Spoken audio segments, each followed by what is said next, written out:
Hello and welcome to the Portadown Preview Show. I hope everyone that's been listening and watching is keeping well. I'm delighted that this week I'm once again joined by Dave Wiggins. Dave, how are you keeping?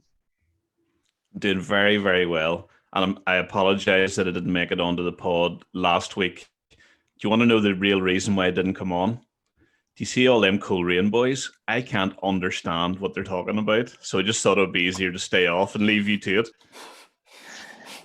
Oh, do you know what? I had an absolute blast with them on. They're all great guys, and it was a good laugh, and they seem to enjoy it too. So, They're good lads, and I know you understand them better because where you live's halfway to Coleraine anyway from Portadown, so there's better understanding there, isn't there? Yeah, I think, do you know what? It would be quicker to get the Portadown than it would be to get the Coleraine from Carrick. Right, so, okay. Yeah, there you go. This week, you're all on the County Antrim coast, is what I'm saying. You know. I suppose that's true. And albeit, I don't know if you'd class it really as the coast. Have you ever seen the beach at Carrickburgers? No. Because it's awful. That's why. This week we are joined by Darren Potts, and I'm 99.9% certain I can hear his newborn crying in the background there. Am I right? Well, Neil, just to start out at the very, very start, I am keeping very well, as you alluded to. As a frequent watcher and listener of your show, I'm keeping very well. And yes, my little newborn 3.5-month-old baby daughter is screaming there in the background, probably screaming at the fact of I'm back on a podcast and she's probably hungry, but priorities.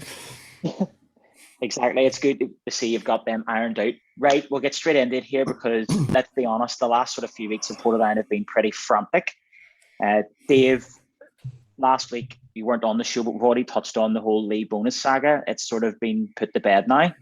Mm-hmm. However, since then there's been plenty of comings and goings at Portadown, so we'll get straight into that. First of all, we'll talk about the outgoings. Rory Croskery's gone. Oren Jackson's gone, and Sammy McLeod has also gone. Yeah. Those boys have, Oren Jackson and Rory have gone for a little while, and then Sammy headed back to England this week. So that's 3 players out the door. I don't know how you feel about that, Neil. Not sure how much I should say or not, really. It's like, I think Big Oren, from pre-season we knew he probably wasn't fit, and then they discovered he was injured. I presume he was injured when he arrived. He hadn't played football for a while because of league shutdowns in England and all that. And he never really got going. He only played, half an hour here or there? Didn't he? He played in the first 3 or 4 games. Did he? Yeah, but he was never quite right, and needed an operation and everything. So, Croskery, started well for us, didn't he? Did. Yeah, player of the month for August, September. I don't know what to say. I just think, waiting for an operation, out long-term injured.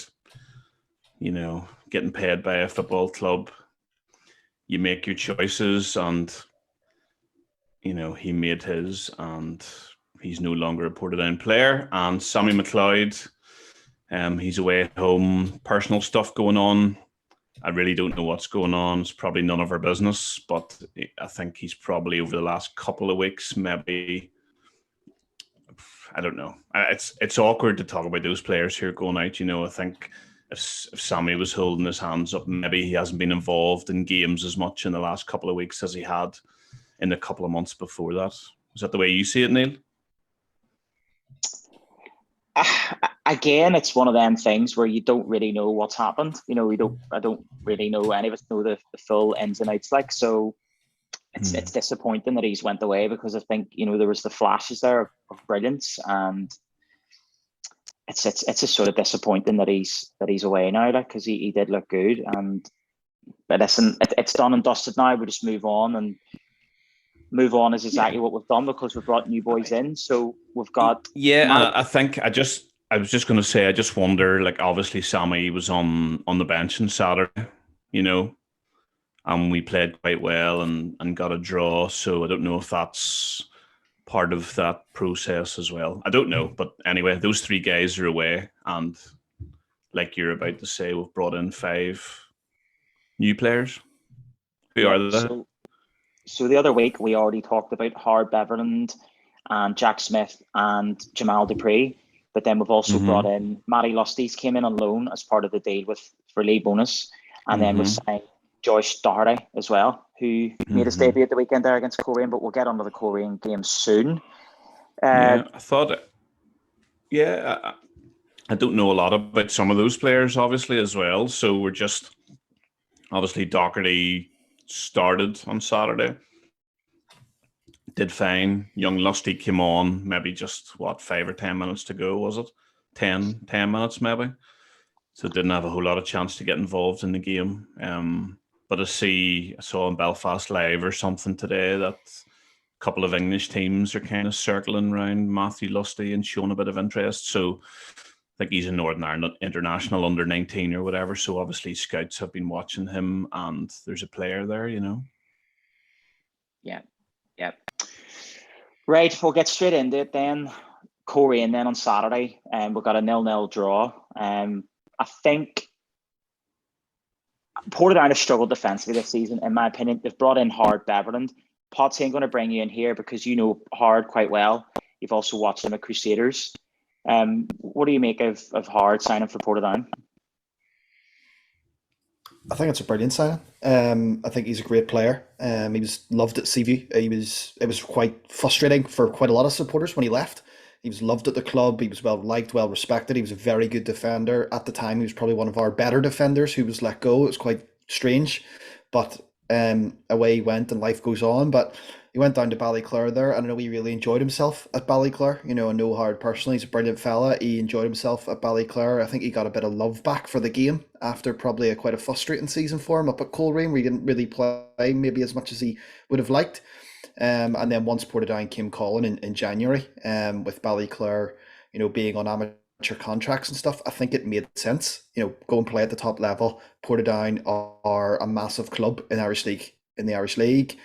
It's a chance for him as an experienced defender to play at the top level and to add something to a team, which, in my opinion, and you should have your own opinion, but you probably, from my 2 games watching you this season, you badly needed, you know, a bit of experience at the back, and Howard brings that in abundance. He's a winner. He's won trophies at Crusaders, individual trophies and team trophies. You know, he has won our Player of the Year in his first season at the club and stuff like that. Quality player, quality operator, and I think it's a phenomenal signing. Both, I think it's a good pairing for him as well, not just a good signing for Portadown. Yeah, Dave, since Howard came in, we've kept 2 clean sheets on the bounce. Coincidence? I mean, no. You have to say no. Now, what it would is against Limavady, if they had had a finisher, they probably, you know, would have scored 3 or 4 against us because they went through 3 or 4 times.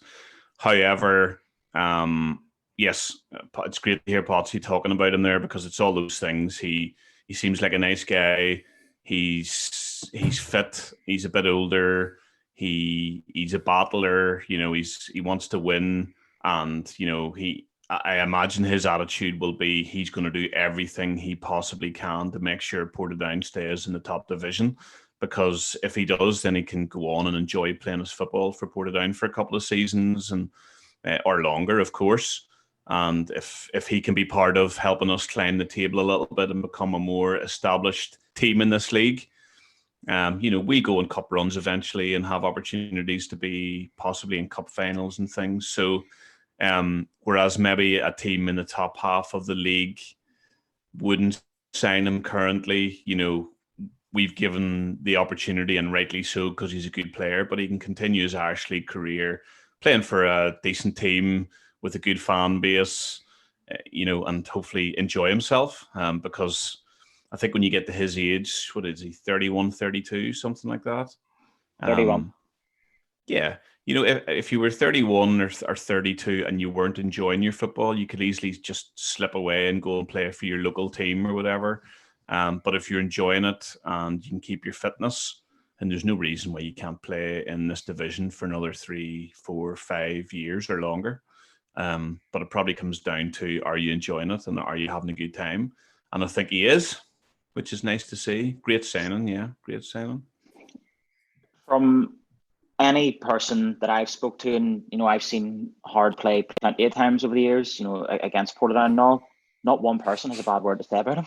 Not one person says anything bad about him, like model pro and stuff. So I think it's a great signing. And even the game against Limavady, he played very well. Throwing straight in, and then at the weekend there as well, Coleraine, good side. Yes, okay. They're on a bit of a bad run at the minute, but they are a very good side, and to keep a clean sheet against them, I think was good. Obviously, but when clean sheets have been scarce for us this season, I think it was a good result in the end. I don't know if he's injured, but obviously Adam McCallum, wasn't he potentially lost out to his starting place on Saturday. You've got Paddy McNally still to come back in this season. So there's competition for places at centre back there as well. So guys who maybe weren't on the best of form, who were making mistakes or whatever it was, injured as well, of course. But the competition there for places is very healthy, because you know that if you are not switched on 100% on your game, then someone else is going to take your place there at centre back. And there's cover as well for injuries. I know Finno and Adam have been carrying niggles here and there this season as well. So, things are looking good defensively anyway. Yes, well, Coleraine is now in the rearview mirror. So this weekend, Portadown travel to Dungannon Swifts, which, make no bones about it, it is a massive match. Potsy, what have you made of Dungannon this season under Dean Shields?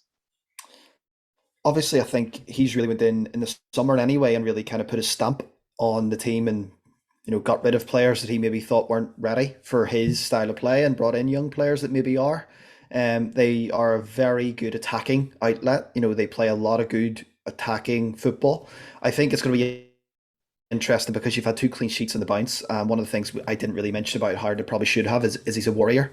When you want to win league titles, you want to stay up. He's a player who's going to put his body on the line, and it's going to be really interesting this weekend, and probably a big 6-pointer for you guys against a team that's very good attacking. For him to go in there and play. Dungannon, good side, very fast, a lot of young players to cover ground, they run well, they're quick, but what's went under the radar is with Lauren spending, the money on Lee bonus, Dungannon spent £15,000 on a goalkeeper, and that's kind of went under the radar, and that's a big deal for a team at the bottom half of the table, in my opinion. I think it's a big game. Dungannon are a good side, and I think it'll be a really, really interesting one. If I could make it on Saturday, it'd be probably a game I wouldn't mind going to, actually. Yeah, it'll be a good one, and I think they really did need to bring in.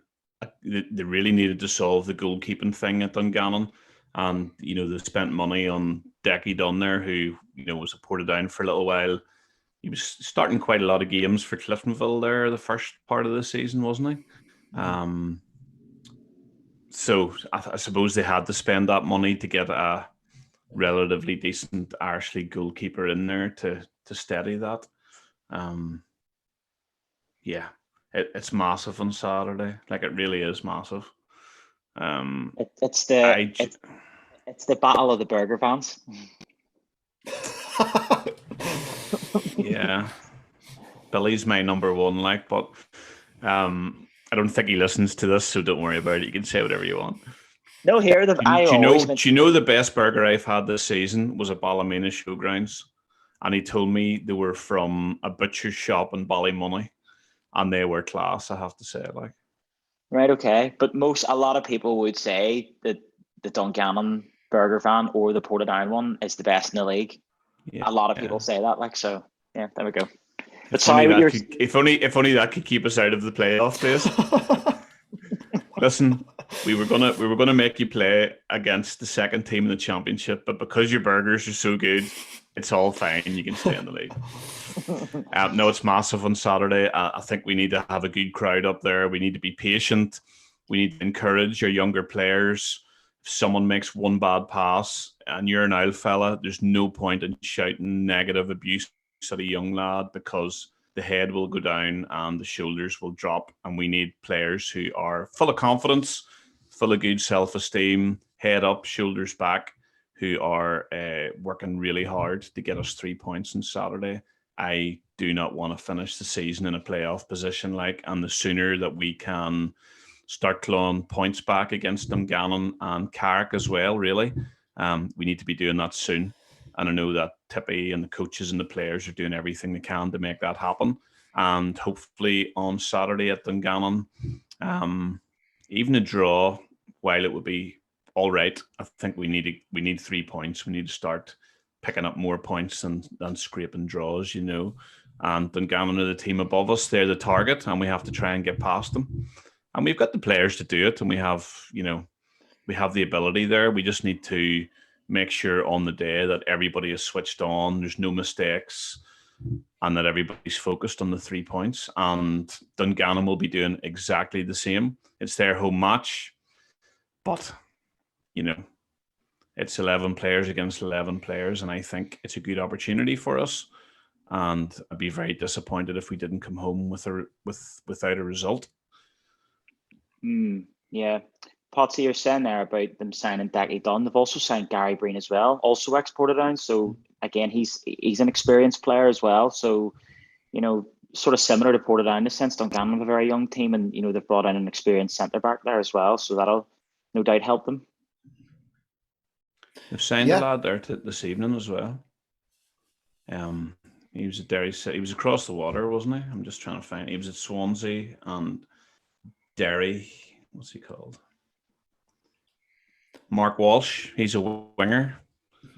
The name's familiar, but I don't really recognise him. I think he was at Derry. He's come from Derry to Dungannon, so they're making signings as well. It's not like they're just standing still. They want to push on. They don't want to get sucked into the relegation battle here as well. So, it's poised, isn't it? I think we'll have a good travelling support. We'll have more supporters than Dungannon at the match. Obviously, we'll all be lined right round the wall and behind the net. So I just think we need to encourage, support, make plenty of noise, and fingers crossed. And your toes as well.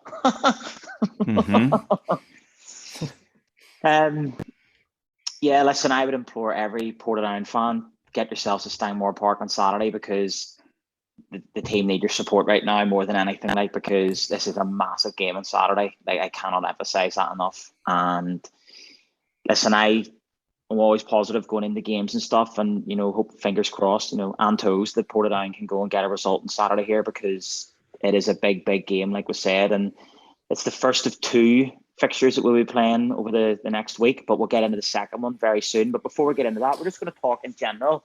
What do you want to say? Could I just bring up one more thing about Saturday, Neil? Of course. One very exciting thing. The managers this weekend are getting to comment on the referees. So they're all getting a feedback sheet where they can all comment on the referee from their match, which I think should be very interesting. So I was asking Tippy about it. I was thinking, do you get to score them out of physical ability, 0 to 10, good decision making, 0 to 10. But it's a feedback form where you can comment on major issues and any points for improvement. So I'd be interested to read those.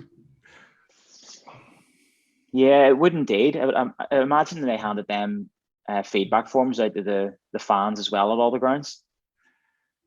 Yeah, that would go down well, I think. Or just send us all a wee link where we can just comment on the match and send it through or something like that. It'd take you a while to read Gary Hamilton's to be the size of an encyclopedia. Yeah, well, I tell you what, I think Crusaders would have a fair few grievances over the last year or so with some of the officiating, with some of the things that have went down in penalty shootouts. Robbie Weir getting sent off when he didn't even get booked down at Mourneview earlier this year. There's some comical moments, isn't there? But do you know what? You see that even the game the other week there, we used to play Glenavon in the Irish Cup, and yes, okay, I think Glenavon were rightly to be aggrieved about a couple of things, but there was no mention of the Rob. Like there was no complaining on their behalf that Robbie Weir gets sent off. When he shouldn't have been sent off and stuff. Do you know what I mean? It was just funny at the time. Like, I wonder, like at the weekend, when managers like walk off with the referee at halftime just to give them a bit of shit in their ear, like the referee will just be like, hold on a minute, just handing out forms on the way off the pitch, just fill that in and leave it on the desk, I think the managers should actually be mic'd up this weekend, and you want to hear which one threatens a referee with, I'm going to put this in your form, if they can make a wrong decision to influence the game. I would love for referees over here to be mic'd for a game just to hear what's said and stuff. I mean, you can hear a lot of it anyway from the players, from the stands, but it would be amazing to actually hear what is said, because when you see in the rugby and all, it's all like very respectful and stuff, and it's like the complete opposite when it's football. That's at halftime I do the door at the end of the players' tunnel, right? The outside door. And a lot of managers come down that tunnel and head straight for the referee's door, only to be told nah, or they try and honestly it's wild sometimes, Do you have your? What's the point? Like, does it ever change? Like, does going after a referee at halftime change one single thing ever? It just doesn't. Like, I want to know. Do you have your door license? Are you a bouncer these days? No, but I'm going to get one of those wee cameras that you can put on your. Just strap it on. Just press record. Just stand there at halftime, looking around. It's not too bad, but I just think there's. I wonder, is this maybe this form just to try and protect referees a little bit from, being scored up to or whatever? I don't know. Anyway, it's a thankless task. They do need to improve, but it is a thankless task, Yeah, no, absolutely. Easy money, mind you. So I was going to say, so we've got the Dungannon's the first of 2 games this week. Crusaders is our second game, but we'll get onto that in due course, because Dave, you're talking there about feedback forms for improvement and stuff about the league in general. But I was just going to ask the Perrys, this season, there's been a lot of praise heaped on Niffle and the powers that be and whatnot about how Irish League football in general has improved. Potsy, what's your take on that? Is there certain things that you think have improved, and is there certain things that you think there needs to be more done to make the league better as a whole? There definitely has been improvement. BBC putting games on, Sky putting games on, it's great. There needs to be more of a fairness, if I can use the word fairness, equality put in, that it's not the same teams on TV all the time. That would be the major point for me. I think too often there's too many of, and I'll include Crusaders in this, the Belfast sides and another, I'll not name that team, that seem to get preferential treatment when it comes to the TV games. And I'm no way saying that in a bad way. If my team can get put in TV where more people can watch them, brilliant, 100%. But I certainly feel. Can you get a boat to Scotland from that place that you're talking about? You can indeed. You can see Scotland sometimes. It's not too cloudy. Oh, right, okay. But okay. Yes, I feel like that needs to be explored a bit more. There needs to be a bit more fairness and equality. I think even when the Irish Cup games were on, I felt like putting an all, again, great for Crusaders, an all Premier League tie on, what you could put on a Premier League weekend. Give someone else a chance. That's all. But certainly the league has got better. But I would like to see more being distributed throughout the leagues, not focused on the top leagues. It's going to become very much like Scotland. Every time there's a Scottish League game on Sky, it's usually Rangers or Celtic versus somebody. It's very rarely anyone else. And I think you have to be very careful of that happening in Northern Ireland with maybe an exclusive Big 4 or Big 3 or Big 2, whoever they decide to preference, if I can word it that way. And I think that's where it needs to be careful. I also feel like they need to do it earlier. It's like a month into the season before the BBC announced they were even going to do games and who was going to be on. That needs to be proactive, not reactive. That would be my real issue with it. Right. So you said it needs to be explored. I've been doing a bit of digging on this, and I've done my homework, and we're going to explore it right now. So, preferential treatment or not? So let's read it out now. To be fair, I'm not having a go at Sky Sports here, but I am having a go at BBC Sport NI, right? So this season in all competitions, so you've got the league and you've got the Irish Cup, and then Sky are showing the League Cup final as well, right? But Sky in their games have shown Larne against Linfield, and they also showed Crusaders against Coleraine before that, and then on Monday there they showed Cliftonville against Glentoran. So see, to me, fine, because there's different teams on each time there. Now the League Cup final is going to be Coleraine against Cliftonville, and no doubt that'll be a really good game, big crowd and stuff, right? So that's fine. BBC Sport NI, right? So when you include the Irish Cup game that's coming up here against Larne, Linfield will have been on 10 times on BBC Sport NI. Now this is the schedule that includes the games already played and the games that are coming forward. Linfield have been on BBC Sport NI 10 times on that list. Larne have been on, in total, 9 games, 1 on Sky. So that means Larne have been on 8 times. Glentoran, 6 plus 1 Sky. Cliftonville, 5 plus 2 Sky. Ballymena, twice on BBC Sport NI. Coleraine, 3 times in total, twice on Sky, including the final. So they've been on BBC once. Glenavon, twice. Once in the Irish Cup against Crusaders, like you said. Dungannon twice. Carrick 4 times. And coming in at the bottom, Portadown and Warrenpoint with 1 game each, which, listen, I'm all for like games being streamed, right? And I think, like you said, it's brilliant for the league. And I'm not just saying this because I'm a Portadown fan, but that is just disgrace, because I understand in every league, teams pushing for the league are going to be shown on TV. I get that, right? But when you have a team that are nowhere near challenging for a league, that are on week in, week out, more or less, they're on more times than Glentoran and Cliftonville, who are in a title race, there's something seriously wrong there. And you're talking the likes of Coleraine, who in recent years have won big trophies, have been in title race stuff. They're barely on the TV. Glenavon, as much as they're Portadown's rivals and stuff, they're a big club and stuff. They're barely on the TV. Dungannon, barely on the TV. Portadown, Warrenpoint, do we even exist? Do you know what I mean? I don't think that's right. And if they're trying to push the league in general, then they need to show other teams and not just the Belfast teams. And like Potts, I know what you're saying there about Crusaders and stuff, but Crusaders out of the Belfast teams have actually been shown the least. So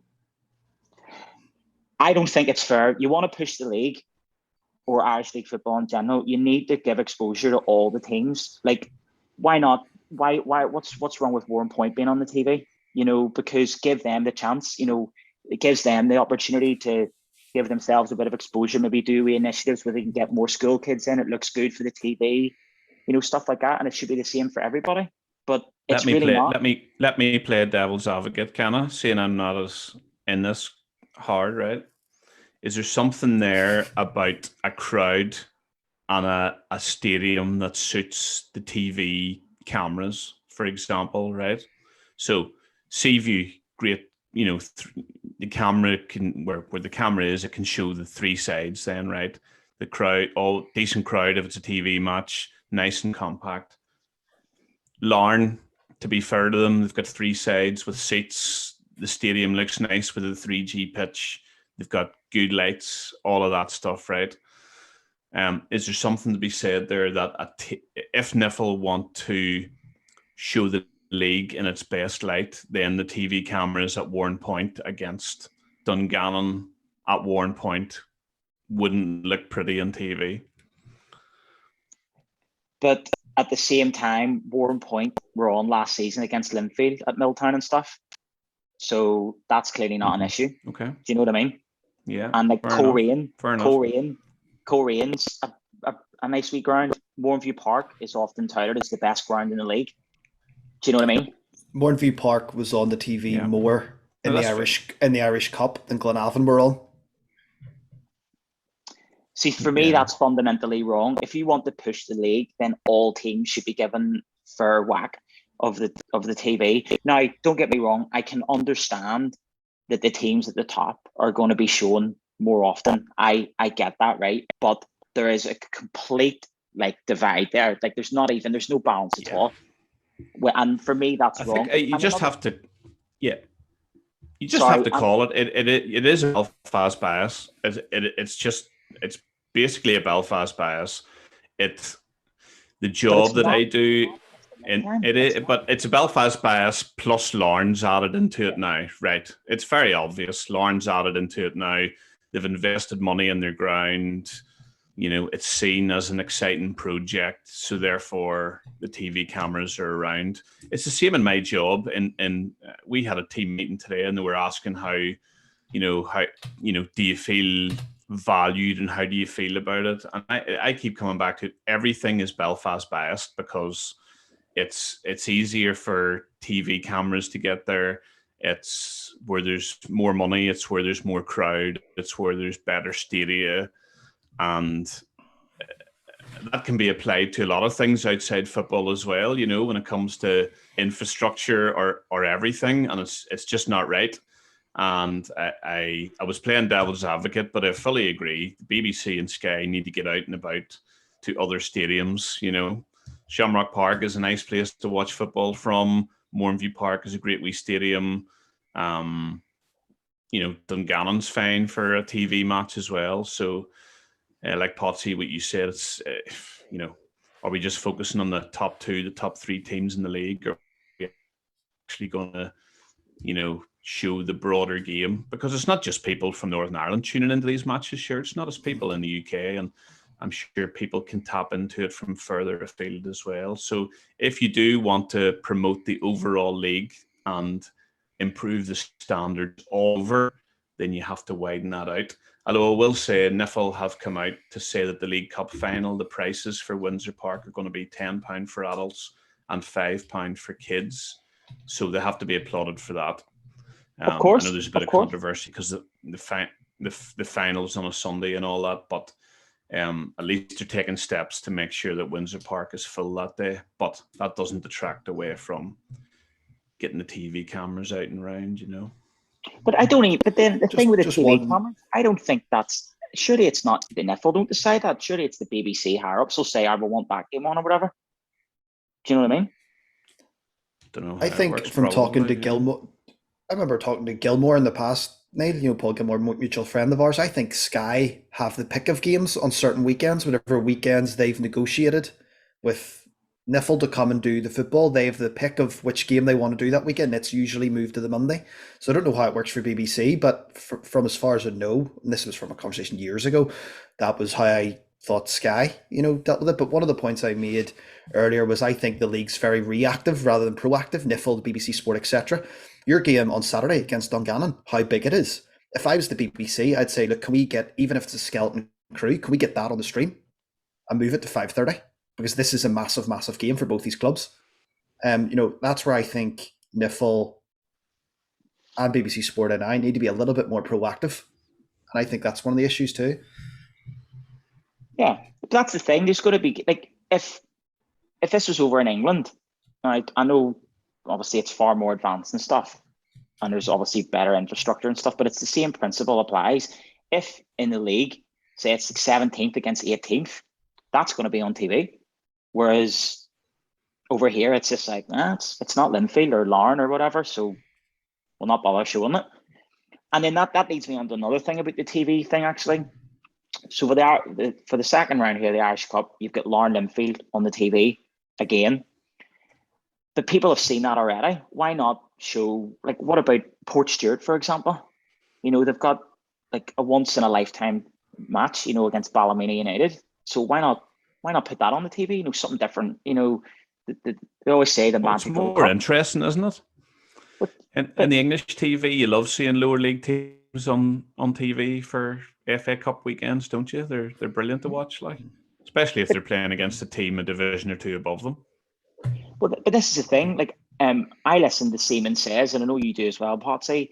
And even David Seaman was saying on this podcast of the week that there were games in the FA Cup. He was like, why was West Ham Leeds shown? You know, it should be more the teams that are lower down the leagues to get them on TV more. So surely that should apply over here as well. Like, let's be completely honest here. I would imagine the people that watch the Irish League games here on the streams are Irish League fans predominantly. So say, for example, like the other week, the other Friday night, Glenavon Crusaders, the Irish Cup match was on the stream. Like, I don't support either of the teams, like, but I've obviously an interest in the Irish League. I stuck it on. A lot of people just come home Friday night, put the feet up, crack open a beer, and watch it. So why this is I doubt I doubt there's much difference on the TV numbers from watching Linfield against Larne than there would be watching Crusaders Glenavon, because the Irish League has a fan base. It's the same people watching. Yeah, that is a flipping brilliant point. Absolutely spot on, because it's not going to be Linfield and Larne fans who were watching that match on TV. It's going to be everybody else. So it doesn't matter what the match is, Exactly. And you want to see, yeah. And it's like, I'm not saying this as sour grapes just because we've only been on once, because at the end of the day, it doesn't make a difference to like me and you, Dave, because we'll be there at the game.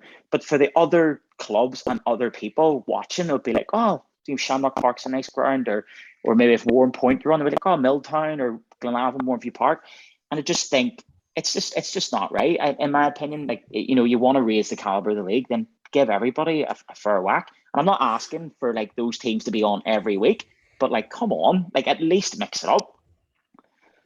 So basically, we're saying to BBC and Sky, there is life outside Belfast, brackets, and Larne, close brackets.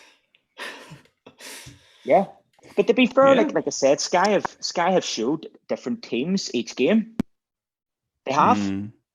So yes, it's been Belfast, but the Glentoran and Cliftonville game the other night there, like, I watched it, and then the other game again, there was the Larne Linfield, and they had Crusaders Coleraine, so it's different teams there, but like it's more BBC Sport now. Like, I'm just like, come on, lads, like, wake up here and give other people a go, because when that schedule came out, I looked at it and was just like, really? And I wasn't the only person looking at it, because there was a lot of Coleraine fans mouthing off about it as well. And it's just like, and I can see why, because, they've just been sort of dismissed as well, just because they're from the North Coast. And it's just like, well, this is a team that's in a cup final, has won loads of like trophies in recent years, being the cup finals and stuff, pushed Linfield for the league. And it's just like, they're just sort of shun to the side because you're not from Belfast. Catch a grip. Yeah. And the stadium, in terms of the showgrounds, it looks well with a 3G pitch down. Then they can produce a big crowd when they have to as well. So a match at Coleraine would look great on TV as well. So that's fair points. You've both put across your cases very strongly and very respectfully. So BBC, I hope they're listening. We'll tag them, will we?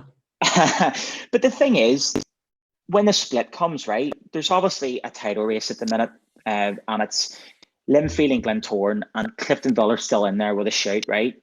But most people are obviously going to pick Linfield or Glentoran, but Cliftonville are still hanging in there. So there is a race. There's a race for Europe as well, which will involve Larne, Crusaders, Cliftonville, I'd imagine, and then Coleraine and Ballymena are in the mix too.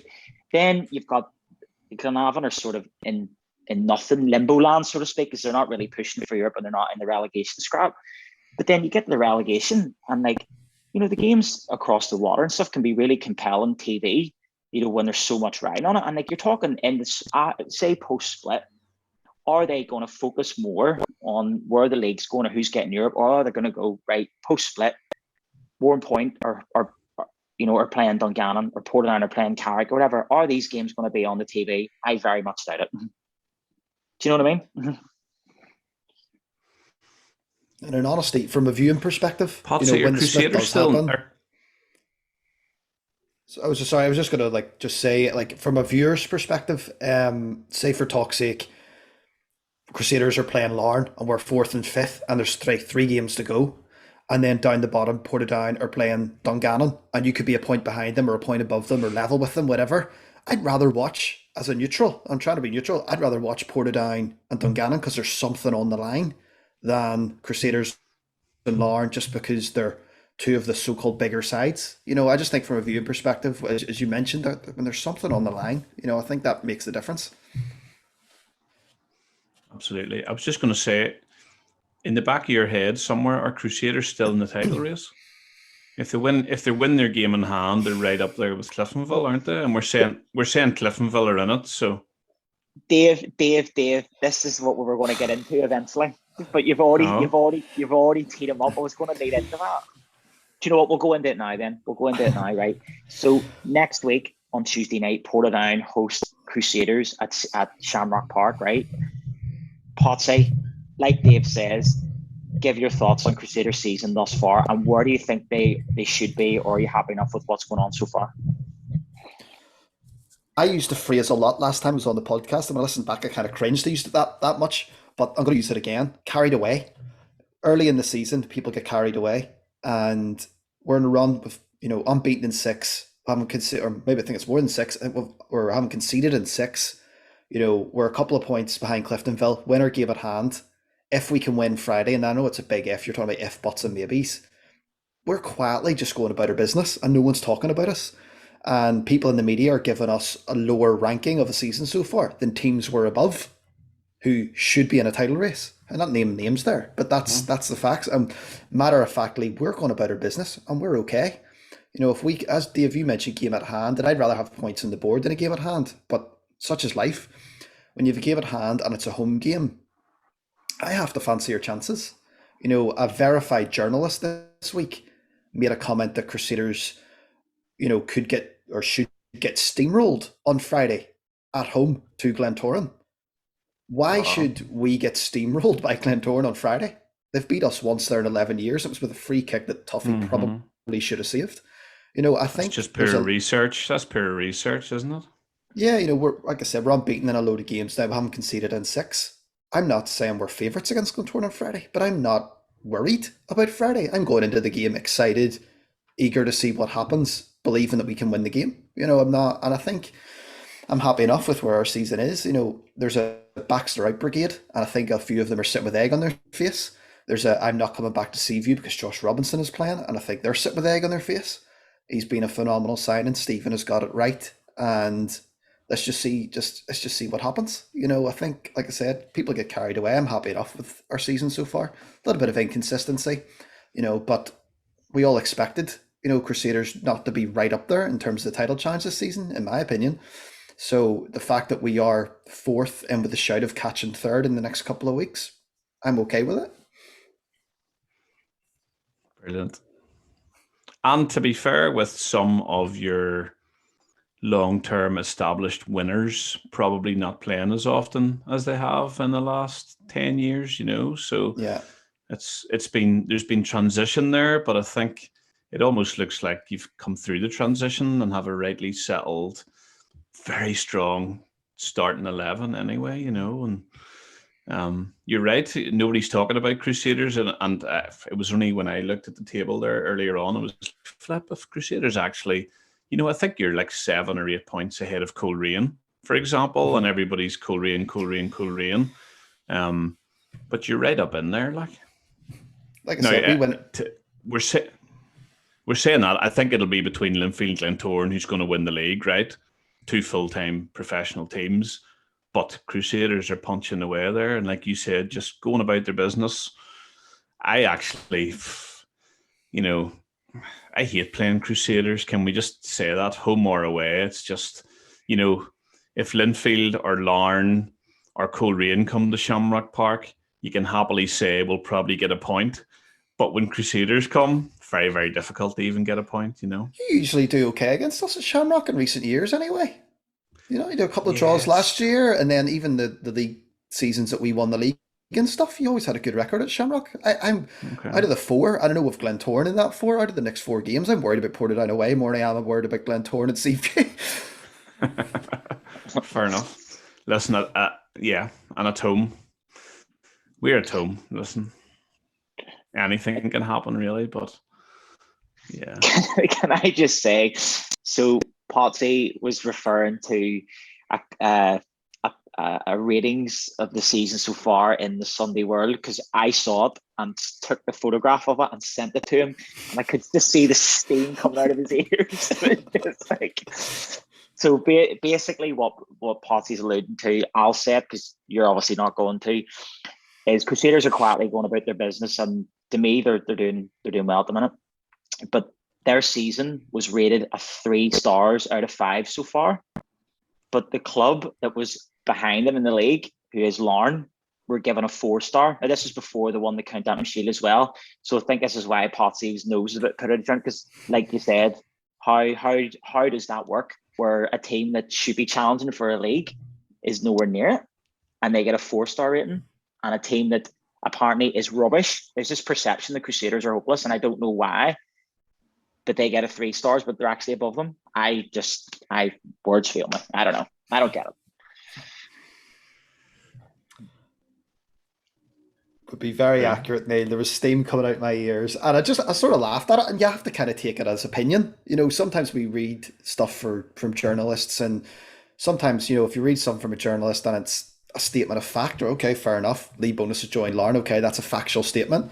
But Big Jimmy, who's a journalist, giving Crusaders 3 stars and giving Larne 4 stars, that's just Big Jimmy's opinion, at the end of the day. And sometimes we take it because of where it's coming from, or what paper it's in, or if it's a verified journal on Twitter, we take it as gospel. At the end of the day, it's just somebody's opinion, and I think I'm guilty of that. I see someone with a verified tick and they say something daft, and I'm like, oh, this is a joke, this is ridiculous. It's just their opinion. And as Dave said earlier, it's a lack of research, and quite frankly, they're just wrong, and that's it. But that's the thing. There is this perception, and I don't understand why. And I said it to you the other day. There's this weird perception the Crusaders are hopeless, and I don't know why. But yeah, Dave was sitting there. People will go on Coleraine, but she's like, Crusaders are 7 or 8 points ahead of them. So it's like, how does that add up? Like, I don't get it. I was talking to a friend yesterday, and he listened to a similar podcast that I listened to, and one of the guests on that podcast made a reference to Crusaders' struggle at Milltown. In the last 4 games at one point at Milltown, we've won 10 goals to 2. So I don't see an aggregate score of 10 goals to 2 why we struggle at Milltown. I think some of it's just ill-informed and not researched correctly. And when I listen to it now, it frustrates me, because this is someone who is potentially in the know or contracted to certain clubs and stuff, and you just sort of have to shake your head sometimes. Indeed.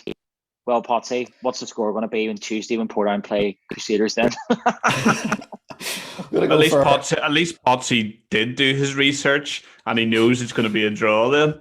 I was going to go for, we haven't been conceding in a while, so I fancy us to concede but beat Glentoran. So I'll be fair enough if we concede again at Shamrock. I'll go 1 each. Right, okay, which actually leads me on. By the time that this podcast goes out, for any Portadown fan wanting to buy their ticket for Portadown Crusaders at Shamrock Park, they should be able to do so online. I was told to fire that in. And if you want to get the stream, it'll be yours truly on it as well. So that means there's probably going to be nobody's going to buy it now after me saying that. Oh, baby. Just get it on mute.